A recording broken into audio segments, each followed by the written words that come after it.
धर्मपालक, हिंदवी स्वराज्य संस्थापक, राजाधिराज, योगीराज, गुणवंत, पूनवंत, शीलवंत, यशवंत, कीर्तिवंत, श्रीमंत छत्रपती शिवाजी महाराज, माँ जिजाऊ, माँ हिल्या, माता सावित्री, माता रमाई, माँ फातिमा, क्रांतिसूर्य महात्मा ज्योतिबा फुले, राजर्षी शाहू, विश्वरत्न डॉक्टर बाबासाहेब आंबेडकर, राष्ट्रसंत गाडगे महाराज, संत रोहिदास, साहित्यरत्न अण्णाभाऊ साठे, आद्य क्रांतीवीर राजे उमाजी, या सर्व महापुरुषांना स्मरून आजच्या या कार्यक्रमाच्या निमित्ताने मी आपल्या सर्वांशी संवाद साधत आहे. संवाद साधण्या अगोदर आता ज्या पद्धतीचं कलाकारांचं जे काही प्रेझेंटेशन झालं, मी साधारण 10वी-12वीच्या नंतर पासून आंबेडकरी चळवळीत जुळलो. त्याला कारण माझे वडील, वडिलांचे मित्र आणि ते सगळ्यांचा सम्राट पेपर यायचा माझ्या घरामध्ये. इसका इको चेक करू भाई. हेलो, साउंड में ग्रीन मार रहा है. हेलो. तर त्या सम्राट पेपरच्या मुळे बॅकग्राउंड की जरूरत नाही, वो नॅचरल आहे. आणि त्या पद्धतीची आंबेडकरी चळवळीचं वाचन, त्याच्याबद्दलचं डिस्कशन हे माझ्या घरामध्ये, माझ्या दुकानामध्ये वडिलांच्या जवळ व्हायचं. आणि त्याच्यातून मला कांशीरामजी कळाले, पहिल्यांदा बाबासाहेबांबद्दल कळालं. आणि मग साधारण 11वी-12वीला असल्यापासून मी बामसेफ संघटनेत जुडलो होतो सुरुवातीला. त्याच्यानंतर केडर बेस कार्यकर्ता म्हणून 14, 15, 16 वर्ष काम केल्यानंतर ज्यावेळी वंचितची स्थापना झाली त्यावेळी मात्र मला माझा पिंड कळाला होता की मी एक राजकीय प्रवक्ता आहे. मी सोशल फार कमी आहे, पॉलिटिकल थोडा जास्त आहे. मग मी आंबेडकरी पॉलिटिकल प्लॅटफॉर्म पाहिजे होता मला. आणि चळवळीत काम करत असताना आपण बरेचसे दुराग्रह, पूर्वाग्रह आपण मनात घेऊन चालत असतो. आणि त्यामुळं ते दुराग्रह, पूर्वाग्रह जाणीवपूर्वक पसरवले जातात. आणि म्हणूनच कारण की आज बाबासाहेब आंबेडकरांचे नातू आदरणीय प्रकाशदादा बाळासाहेब आंबेडकर स्वतः राजकारणात सक्रिय आहेत. या महाराष्ट्राचा 7 नंबरचा मतदानाचं मेरिट असणारा पक्ष त्यांनी उभा केलाय. आणि तरी सुद्धा 75 लाख मतदान असणाऱ्या बुद्धिस्ट समाज साधारण 10 लाख सुद्धा मतदान आपल्या पक्षाला देत नाही. त्याच्या मागे ते पूर्वाग्रह, दुराग्रह आणि त्याच्या मागे असणारं ते षडयंत्र आहे. मी ह्या कलाकारांना या निमित्तानं विनंती करतो की तुम्हाला माझी विनंती आहे, बाळासाहेब आणि बाळासाहेबांचे विचार महाराष्ट्राच्या कोपऱ्याकोपऱ्यापर्यंत सांगण्यासाठी बाळासाहेबांनी आमच्यासारखे अनेक उभे केलेत. आम्ही आमची जबाबदारी प्रामाणिकपणे पार पाडतोय. आता माणसांची कातडी उधळायचं तर हे वेळ नाही, कारण कायदा हातात आपण घेऊ शकत नाही. आपण संविधानाला मानणारी माणसं आहेत. पण गद्दारीचा विचार पाळणार, त्या विचाराची कातडी उधळायला तुम्ही सुरुवात करा. बाकीचं बोलायला आम्ही काफी आहे.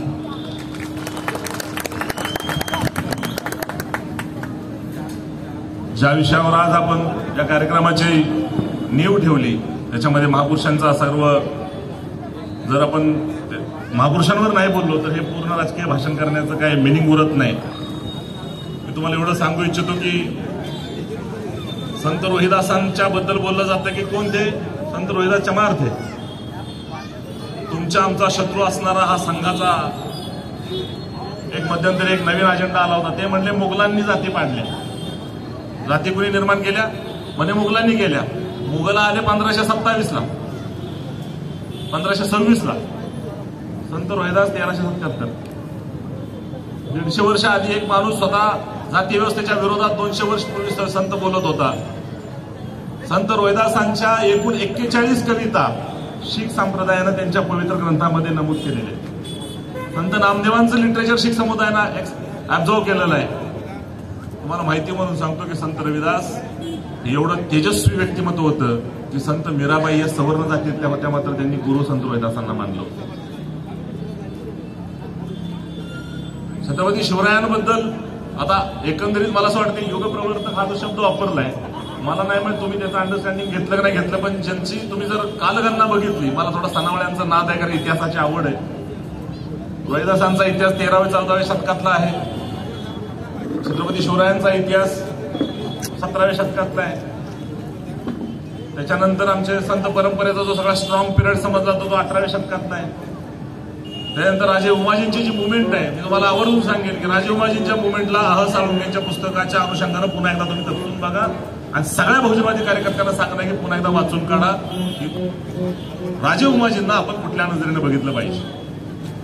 स्वराज्याची पुनर्निर्मिती करण्याचा तो प्रयोग होता हे आपल्याला मान्य करावं लागतं जर आपण त्याला त्या योग्य नजरेनं बघायला सुरुवात केली. या विषयावर जर 18वं शतक 19वं शतक मोजलं तर 20व्या शतकामध्ये स्वतः विश्वरत्न डॉक्टर बाबासाहेब आंबेडकर आहेत.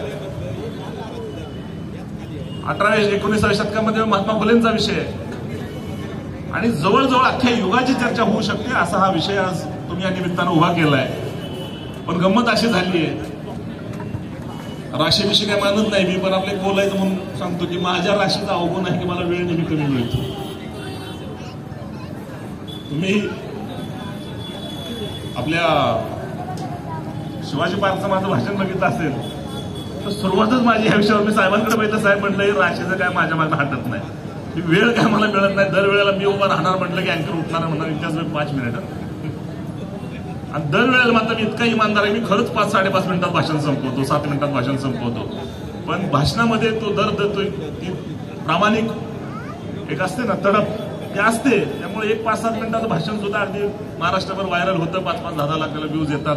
तुम्ही सगळेजण त्याच्यावर एवढं प्रेम करता आणि मग चेन पडत नाही. पण सारखे माणसं बोलवतात मग मला पण थांबवत नाही. पण या अनुषंगानं आज समजून घेण्याचा विषय असा आहे, मी तुम्हाला ज्या विषयावर बोलणार आहे की या संत परंपरेतल्या या संतांच्या आयुष्यातलं आणि ह्या महापुरुषांच्या आयुष्यातले ज्या महत्वाच्या घटना आहेत त्यात माता रमाईंबद्दल मला थोडक्यात तुम्हाला सांगायचे. लक्षात ठेवा, फक्त 37 वर्षाचं आयुष्य माता रमाईंना भेटलं. अवघ्या 37 वर्षाच्या आयुष्यामध्ये वयाच्या 9व्या वर्षी लग्न झालं होतं, पण लग्न व्हायच्या अगोदर माता रमाईंचे आई वडील त्यांना सोडून गेले. 2 मृत्यू माता रमाईंनी बघितले होते. लग्न झालं, काही दिवसांनी मुलं झाली आणि बघता बघता 4 मुलं मारली. आई वडिलांचं मेलेलं तोंड पाहिलं, 4 मुलांची मेलेली तोंड पाहिली. माता रमाईंच्या आयुष्यामधला सगळ्यात जर आनंददायी क्षण कुठला होता तर त्या पूर्वीपासून लग्न झाल्यापासून बाबासाहेबांना साहेब म्हणून हाक मारायच्या आणि विलायतेतून शिक्षण पूर्ण करून आल्यानंतर ज्यावेळी खरोखर बाबासाहेबांचा सत्कार मुंबईमध्ये होता त्या सत्काराला ज्यावेळी माता रमाई गेल्या, मित्रांनो मला ही जी घटना आहे ना ही माझ्या अंगावर काटा उभा करते. आणि मला माता रमाईचं नाव काढलं तर कधी कधी एकटा जर बसलो असलो तर रडायला येतं. मी भावनिक आहे थोडासा, मी पण असता ऍक्च्युली कलाकार आहे, तुम्हाला माहित नाही, पूर्वी काम करत होतो. माता रमाईंकडे त्या कार्यक्रमाला जायला नेसायला लुगडं नव्हतं मित्रांनो. शाहू महाराजांनी बाबासाहेबांच्या डोक्यावर ठेवलेला फेटा त्यांनी लुगडं म्हणून घातला आणि त्या कार्यक्रमाला त्यांनी हजेरी दिली. हा एक क्षण जर सोडला तर मला माता रमाईंच्या आयुष्यामध्ये कुठलंही सेलिब्रेशन दिसत नाही.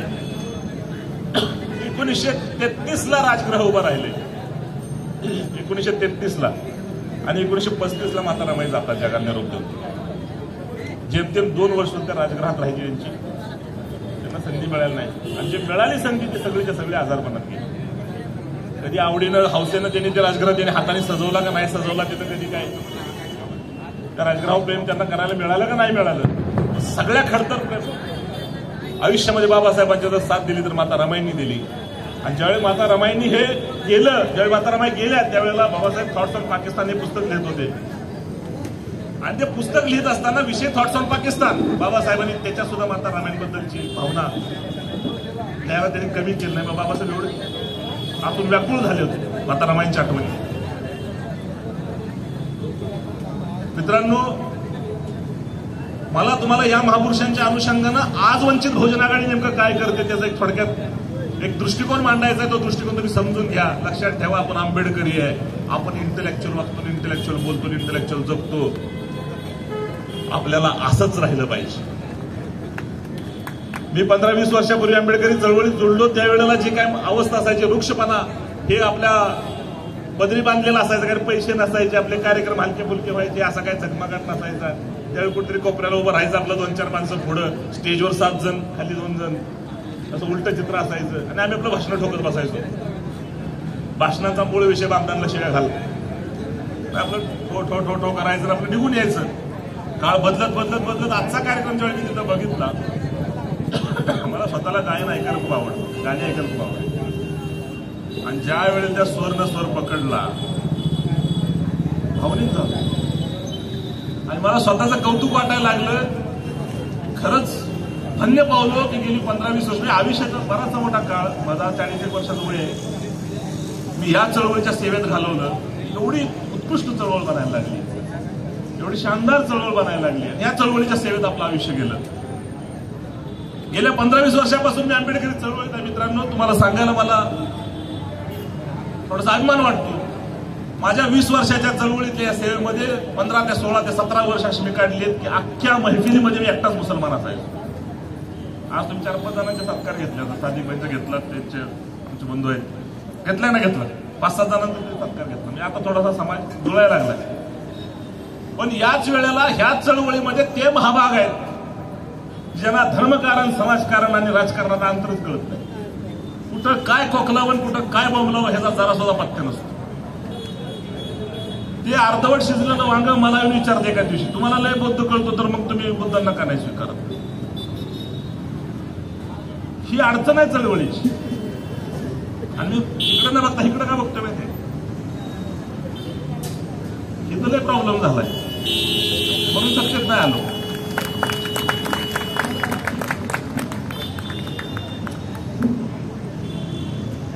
यावं लागणार ना, माझा अँगलच तसा आहे.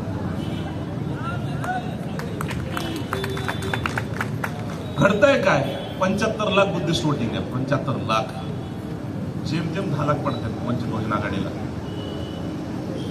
स्वयंघोषित सगळे राष्ट्रीय नेते, प्रस्थापितांनी ठेवलेले चमचे आणि या सगळ्यांनी निर्माण केलं एकंदरीत संभ्रम. आणि त्याच्या पलीकडे जाऊन माझ्यासारख्याच्या कानात यायचं आणि म्हणायचं, इम्तियाज भाई झालाच तो, थोडासा आपल्याला प्रयत्न करावा लागेल. म्हटलं कसला? अजून काय झालंय, चळवळ पोचली नाही लोकांपर्यंत. आरक्षणाचा फॉर्म भरताना, नोकरीचे फॉर्म भरताना चळवळ पोचलेली असते का? मतं देतानाच तेवढा किडा उठतोय रे म्हणलं. हा बरोबर का? शब्द काय चुकीचा नाही, शिकली नाही, मेंदूत किडा असतो माणसा. तिथंच फक्त वळवतो त्याला. 1,000-1,500 साठी कोल्या कुत्र्यासारख्या गाढवासारखी विकली जाणारी माणसं जर आपल्यात असतील तर सगळ्यात पहिल्यांदा त्या विचाराची कातडी उधळा आहे त्या कलाकारांना मला विनंती करायची. त्यांची निंदा नालस्ती केल्याशिवाय ह्या समाधीला ज्यांनी मतदान नाही दिलं वंचित बहुजन आघाडीला, त्यांची लायकी काढल्याशिवाय आता मला वाटत सत्ता आपल्याला मिळेल. प्रश्न काय, बाळासाहेबांची माफं काढणं आता सोपं झालं.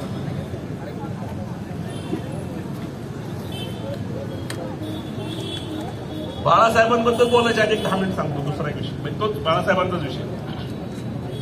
छत्रपती शिवरायांना स्वराज्य उभं करायचं होतं. आपण डायरेक्ट शिवाजी महाराजांचं नाव घेऊन मोकळं होतो. स्वराज्य संकल्पक जर कोण असेल तर ते छत्रपती शहाजीराजे आहेत, लक्षात ठेवा. स्वराज्याची संकल्पना जर कोणी उभी केली होती, जर कोणी मनात आणलं होतं की स्वराज्य उभं राहिलं पाहिजे, अशा पद्धतीने एक स्वतंत्र चळवळ, स्वतंत्र राज्य उभं राहिलं पाहिजे, तर मूळ प्रेरणा शहाजीराजेंची. शहाजीराजेंनी अवघ्या महाराष्ट्रातले सगळे मराठा सरदार एकवटवण्याचा 2 वेळा प्रयत्न केला. पहिल्यांदा प्रयत्न केला, फेल गेला. मग शहाजीराजेंना या प्रकरणामध्ये मदत करणारी व्यक्ती कोण आहे? एक मुसलमान म्हणून अभिमानानं सांगतो, त्या व्यक्तीचं नाव मलिक अंबर आहे. तो निजामशाहीचा वजीर होता. निजामशाहीचा वजीर मलिक अंबरने शहाजीराजेंना विचारलं की शहाजीराजे आप बताओ क्या प्रॉब्लेम है? शहाजीराजे म्हणाले हे सगळे देशमुख आहेत, मी पाटील आहे म्हणून हे माझं नेतृत्व मान्य करत नाहीत. सगळ्यांनी रंगवून सांगितलं कसं कसं माझे जाऊनचं लग्न झालं. कुणी नाही सांगितलं माझे जाऊनच्या लग्नाला 25,000 सुभेदारी निजामशाहीनं जाधवरावांना दिली. त्याच्यानंतर जे रिलेशन म्हटलं होतं त्या रिलेशन मधला तो दुवा वापरून मलिक अंबरच्या मध्यस्थीनं माझे जाऊनचं शहाजीराजांचं लग्न झालं. त्या मलिक अंबरचं कोण नाव घेत नाही का? तर मलिक अंबरनं औरंगाबाद शहर वसवलं होतं, खडकी. जर मलिक अंबरचं नाव घ्यावं तर काय करावं लागेल?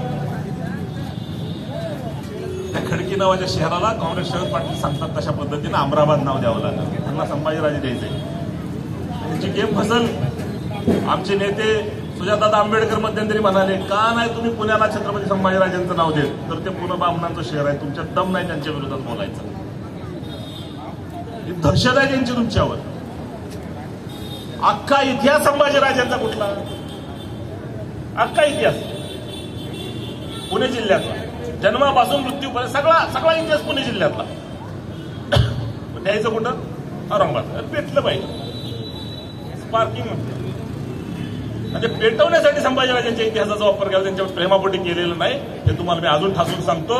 नाहीतर 6 सोनेरी पानामध्ये ज्या पद्धतीनं संभाजीराजांबद्दल लिहिलं गेलंय, आज सुद्धा रक्तात चवताळल्याशिवाय राहणार नाही. मग तो कुठल्याही जातीचा माणूस असतो. संभाजीराजांवर जी नाटकं लिहिली गेली, त्या नाटकांमध्ये संभाजीराजांच्या चारित्र्याचे जे वाभाडे काढले, आज हे पिक्चर काढून सांगतायत, अरे तुम्हारे में हिम्मत थी उत्तेकर, तो तूने उसमें आबा भट्ट का कैरेक्टर दिखाना चाहिए था.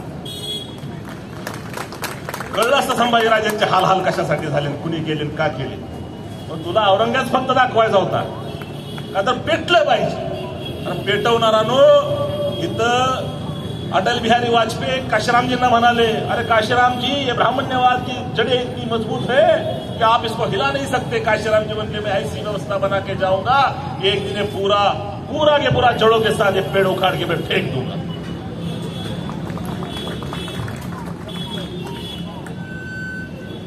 या छत्रपती शिवरायांना स्वराज्याची संकल्पना, स्वराज्याचा विचार दिल्यानंतर छत्रपती शिवरायांचं वयाच्या 6व्या वर्षी बेंगलोरमध्ये शिक्षणासाठी शहाजीराजे त्यांना घेऊन गेले. 6 वर्ष बेंगलोरमध्ये technical management institute of Bangalore नावाची संस्था इंग्रजांची होती. तिथं शिवाजी महाराजांनी मॅनेजमेंटचं शिक्षण घेतले.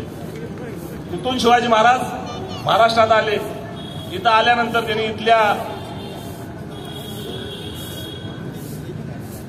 म्हणजे तोरणा किल्ल्याचा पहिला प्रयोग त्यांनी केला, तो यशस्वी केला. तो करत असताना त्यांनी 18 पगड जाती कशा जोडतील, मग डोंगराचाच भाग कसा निवडायचा, कशा पद्धतीनं गुरिला वॉरफेअर. तुम्हाला माहिती आहे का गुरिला वॉरफेअर हे तत्व कुठलं आहे? गुरिला वॉरफेअर हे आफ्रिकेच्या जंगलातलं तत्व आहे. ज्या मलिक अंबरचं मी नाव घेतलं, त्या मलिक अंबर हा हबशी गुलाम होता. जो गुलाम स्वतःच्या कर्तृत्वावर, स्वतःच्या विचारावर तो निजामशाहीचा वजीर झाला. तो शहाजीराजांचा मित्र होता आणि त्या माध्यमातून गुरिला वॉरफेअरचं टेक्निक छत्रपती शिवरायांपर्यंत शहाजीराजांच्या माध्यमातून पोहोचलं. आणि मग त्याचा वापर करून डोंगरदऱ्यांमध्ये स्वराज्य वाढलं, स्वराज्याची निर्मिती झाली. मला तुम्हाला ह्यातला एक पॉईंट मेन्शन करून सांगायचं की छत्रपती शिवरायांना स्वराज्य उभं करायसाठी प्रेरित करत असताना शहाजीराजांना त्यांना बेंगलोरपर्यंत शिक्षणासाठी पाठवलं. बाबासाहेबांना ज्या वेळेला स्वतःच्या मनात त्या प्रश्नाची उत्तर पाहिजे होती, त्यांना ज्या वेळेला त्या ज्ञानाची भूक निर्माण झाली, समाजाचं हाल त्यांना बघवत नव्हतं, बाबासाहेबांनी कोणाची वाट नाही बघितली. बाबासाहेबांनी ते ज्ञान अर्जन करायला अमेरिका घातली. संत गाडगे महाराजांना ज्या दिवशी कळलं की समाजात खूप दुःख आहे, पण समाजाला जर समजून सांगायचं असेल तर पहिल्यांदा समाजात फिरलं पाहिजे. संत गाडगे महाराजांनी 12 वर्षाचा पण केलं आणि 12 वर्ष डोक्यावर फुटलेलं मडकं ठेवून, हातात काठी घेऊन संत गाडगे बाबा महाराष्ट्रभर फिरले 12 वर्ष. आणि 12 वर्ष फिरल्यानंतर ज्यावेळेला समाजाला काय समजून सांगितलं पाहिजे, ज्यावेळेला त्यांच्या लक्षात आलं, त्याच्यानंतर गाडगे बाबांनी समाज प्रबोधन केलं. आता मला तुम्हाला बाळासाहेब आंबेडकरांबद्दल सांगायचंय की मी काय ही 3 उदाहरणं दिली. ही 3 उदाहरणं का दिली? आणि लक्षात ठेवा, जो विषय मी इथं मांडतोय हे आधी कुठं मांडलेलं नसतो. आम्ही ह्याच्यानंतर कुठल्याही भाषणात मांडत नाही, कधीच मांडत नाही. तुम्ही हे ठेवायचं लक्षात आणि तुम्ही पोहोचवायचं महाराष्ट्रापर्यंत. कारण का अशा 1000पेक्षा जास्त विषय डोक्यात आहेत, कुठं कुठं ठेवायचे. शिवाजी महाराजांनी बेंगलोरपर्यंतचा प्रवास केला वयाच्या 6व्या वर्षी. एवढ्या कमी वयामध्ये किती त्रास झाला असेल त्यांना. बाबासाहेबांनी स्वतःची मुलं मरत असताना अमेरिका गाठली समाजासाठी. संत गाडगे बाबांनी 12 वर्ष प्रपंच सोडून त्यांनी दारोदार भटकायचं काम केलं अवघ्या महाराष्ट्रभर. मग मी बाळासाहेबांबद्दल हे सगळं जोडून का सांगतोय? मी हे सगळं बाळासाहेब आंबेडकरांशी जोडायचा प्रयत्न का करतोय? लक्षात ठेवा, वंचित बहुजन आघाडी निघाली, बाळासाहेबांनी डिक्लेअर केलं धनगरांना 100 जागा देऊ. केलं नाही केलं? मुसलमानांबरोबर आघाडी केली. आता ओबीसीचा विषय घेऊन आपण लढलो, आदिवासींचा विषय घेऊन आपण लढलो. लक्षात ठेवा, आंबेडकरी चळवळ एक जरी आंबेडकरी समाज, आंबेडकरी विचाराचा माणूस शिल्लक राहिला तरी ती चळवळ जिवंत राहू शकते.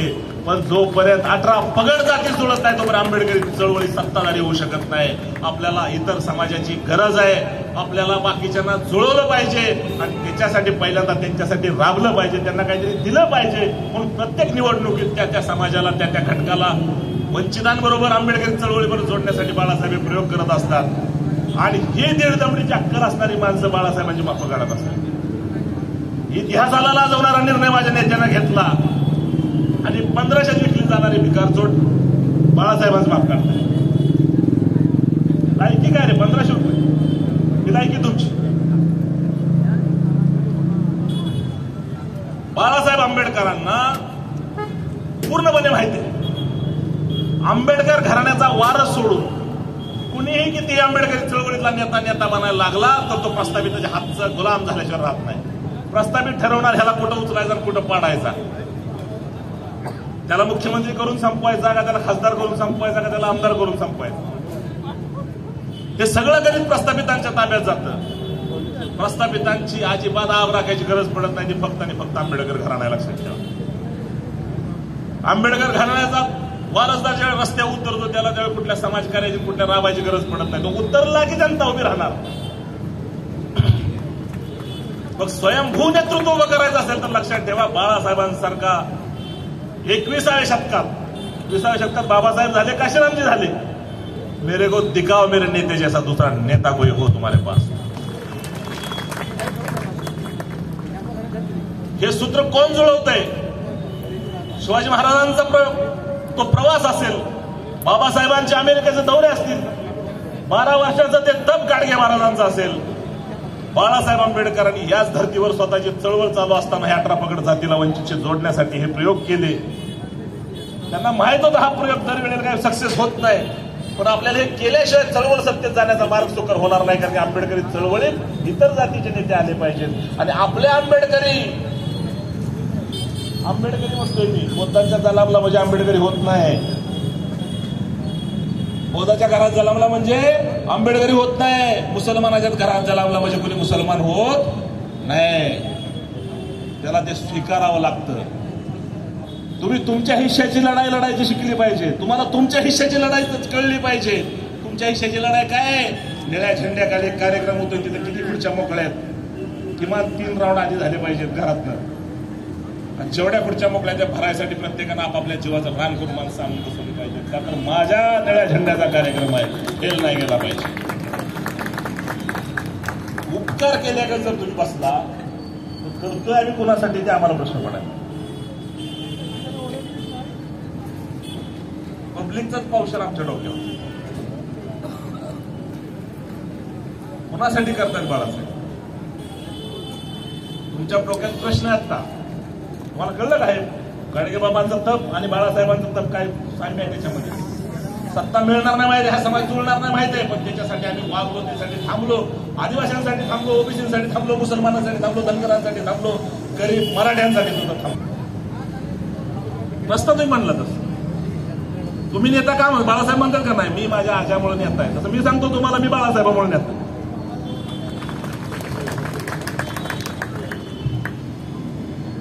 सोडून द्या विषय इथपर्यंत. आता पुढच्या टप्प्यातलं सांगा. बाळासाहेबांनी महाविकास आघाडीत जायला पाहिजे होतं का नव्हतं? अति जसं कटप्पा ने बाहुबली को क्यों मारा, बाळासाहेब महाविकास आघाडीत का नाही गेले?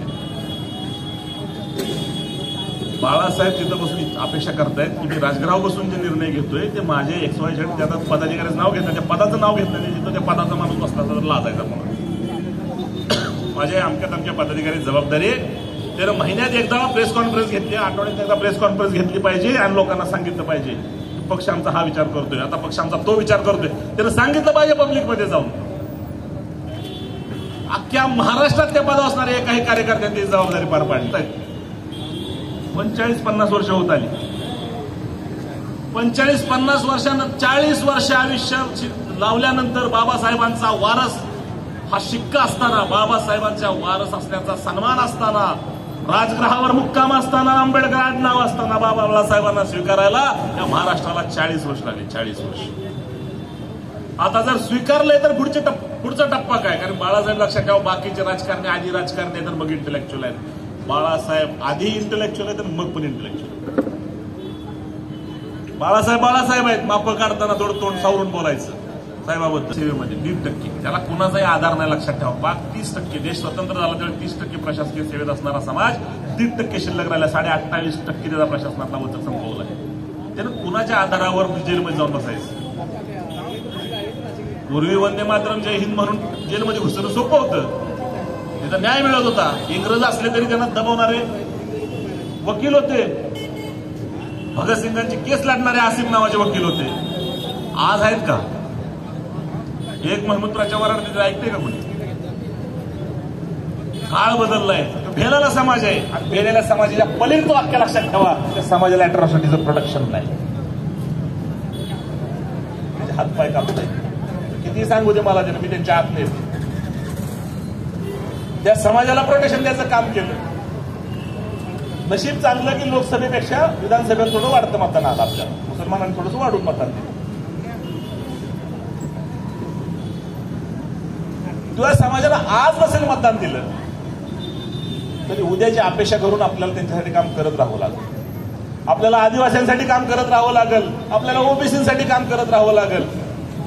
आपल्याला गरीब मराठ्यांचा विषय काहीतरी भविष्यात घ्यावाच लागेल. तर आपल्याला आपली चळवळ सत्ताधारी बनवायची. आज चळवळीला सत्तेत नेल्यानंतर तिला जर टिकवायचं असेल तर लक्षात ठेवा, आंबेडकरी घराण्याचा स्वतंत्र राजकीय पक्ष उभा राहायला पाहिजे, जे गेल्या 80 वर्षाच्या प्रस्थापितांनी होऊन दिलेलं नाही. मग आता तसं जर करायचं असेल तर मी तुम्हाला आता टेक्निकल गणित विचारतो, मग तुम्हाला कळलं बाळासाहेबांची काय अवस्था झाली आणि बाळासाहेबांनी काय केलं. जर महाराष्ट्राच्या निवडणुकीमध्ये आपला महाराष्ट्र लेवलचा राजकीय पक्ष आहे ना, आपल्याला त्या पक्षाला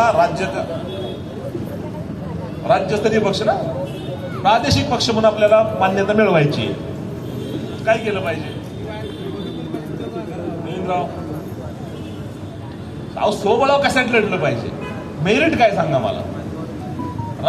प्रादेशिक पक्ष निर्माण करण्यासाठी आपल्याला लोकसभेच्या निवडणुकीत किमान 6 खासदार निवडून आणायला पाहिजेत. आपल्या पक्षाचे चिन्ह किती आणायला पाहिजेत?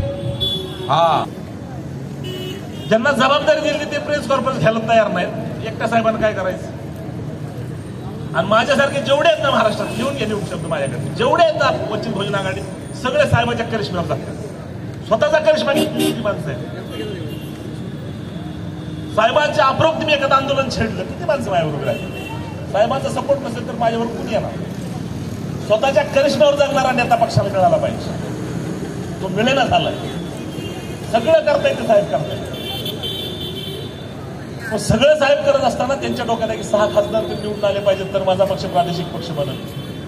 आणि समजा नाही झालं तर किमान 8% मतं मिळवली पाहिजे. 8% मतं पाहिजे असतील तर काय केलं पाहिजे?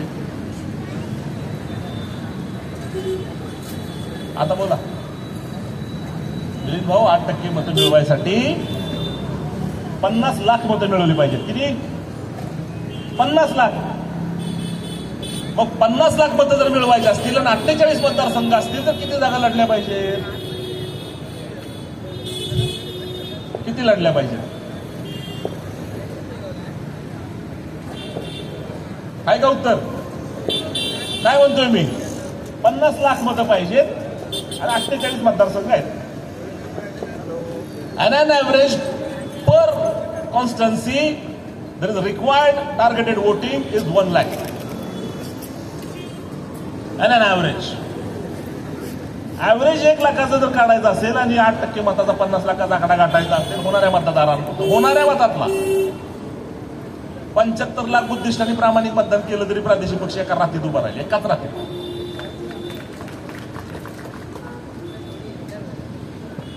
तुम्ही माप कोणाची काढताय? मुसलमान मतं देणार. समाजात घुसून तुम्ही काम करायला कमी पडताय. तुमच्या घरातली मतं पडणाऱ्या पक्षाला त्याची लाज नाही वाटत.